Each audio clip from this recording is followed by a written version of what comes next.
India کے زیر انتظام کشمیر میں منگل کو ریاستی انتخابات کے آخری مرحلے کے لیے پولنگ کا عمل مکمل ہو گیا ہے۔ انتخابات کے تیسرے اور آخری مرحلے کے دوران خطے کے 7 اضلاع میں 415 امیدوار میدان میں ہیں، جبکہ اس متنازع خطے کے 39 لاکھ سے زیادہ باشندے حق رائے دہی کے اہل ہیں۔ یہ 2019 میں نریندر مودی کی ہندو قوم پرست حکومت کی جانب سے آرٹیکل 370 کے خاتمے کے ذریعے مسلم اکثریتی خطے جموں کشمیر کی نیم خود مختاری کو ختم کرنے کے بعد سے پہلے انتخابات ہیں۔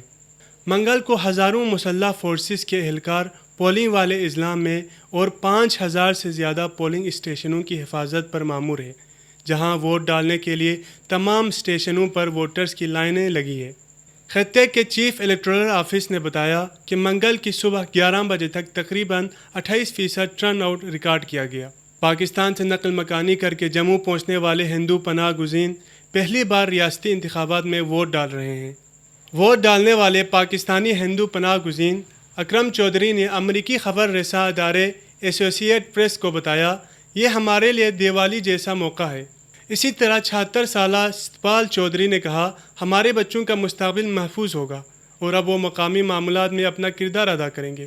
انڈیا کی حکمران بھارتیہ جنتا پارٹی BJP کے جموں کے ہندو اکثریتی علاقوں میں ایک مضبوط سیاسی بنیاد ہے، جو بڑی حد تک 2019 کی تبدیلیوں کے حق میں ہے، اور یہ ہندو قوم پرست پارٹی گزشتہ انتخابات میں یہاں سے متعدد نشستیں جیت چکی ہے، لیکن اس کی پوزیشن مسلم اکثریت والی وادی کشمیر میں کمزور ہے، جہاں BJP نے کبھی ایک سیٹ نہیں جیتی۔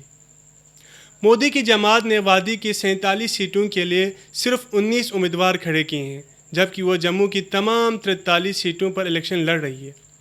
مودی حکومت نے سابقہ ریاست کو دہلی کے زیر انتظام علاقوں لداخ اور جموں کشمیر میں تقسیم کر دیا۔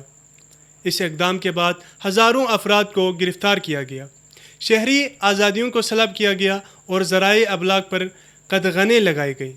کئی دہائیوں بعد کشمیر کے علیحدگی پسند ان انتخابات کا بائیکاٹ نہیں کر رہے ہیں، جبکہ بعض انڈیا مخالف رہنما بھی پہلی بار آزاد امیدواروں کے طور پر انتخاب لڑ رہے ہیں۔ وادی کشمیر میں ریاستی انتخابات میں مقابلہ کرنے والے 503 امیدواروں میں سے تقریباً 43% آزاد ہیں، جبکہ جموں میں 359 امیدواروں میں یہ شرح صرف 35% ہے۔ ریاستی انتخابات 18 ستمبر کو شروع ہوئے تھے۔ گزشتہ بدھ 25 ستمبر کو دوسرے مرحلے میں مجموعی طور پر ٹرن آؤٹ تقریباً 55% رہا اور کسی بھی مرحلے میں کوئی ناخوشگوار واقعہ رپورٹ نہیں ہوا۔ ووٹوں کی گنتی 8 اکتوبر کو کی جائے گی اور اسی دن نتائج کا اعلان بھی متوقع ہے۔ خبر رساں ادارے AFP کے مطابق نریندر مودی کی بھارتیہ جنتا پارٹی کو چھوڑ کر الیکشن لڑنے والی زیادہ تر پارٹیوں نے 2019 کے آئینی اقدام کو تبدیل کرنے اور بڑھتی ہوئی بے روزگاری اور مہنگائی جیسے اہم مسائل کو حل کرنے کے وعدوں پر مہم چلائی ہے۔ انڈیا کے مرکزی اپوزیشن کانگریس پارٹی بھی خطے کے ریاستی حیثیت کی بحالی کی حامی ہے، جو کشمیر کی نیشنل کانفرنس کے ساتھ اتحاد کے ساتھ ان انتخابات میں حصہ لے رہے ہیں۔ دوسری جانب BJP نے ان تبدیلیوں کا دفاع کرتے ہوئے ایسے کسی بھی اقدام کو روکنے کا عزم کیا ہے۔ انتخابات کے موقع پر سیکیورٹی کی بھی سخت اقدامات کیے گئے ہیں، جہاں حکام نے ووٹنگ والے اضلاع میں فوجی چوکیاں قائم کیے اور خاردار تاریں بچھا رکھی ہیں، جبکہ فورسز بلٹ پروف جیکٹس پہنے اور اسالٹ رائفلیں لے کر انتخابی حلقوں میں گشت کر رہی ہیں۔ پولنگ اسٹیشنوں تک غیر ملکی ذرائع ابلاغ کے محدود رسائی ہے، جبکہ انڈین حکام نے بغیر کوئی وجہ بتائے ایسوسی ایٹ پریس سمیت بین الاقوامی ذرائع ابلاغ کے بیشتر صحافیوں کو انتخابات کی کوریج کی اجازت نہیں دی۔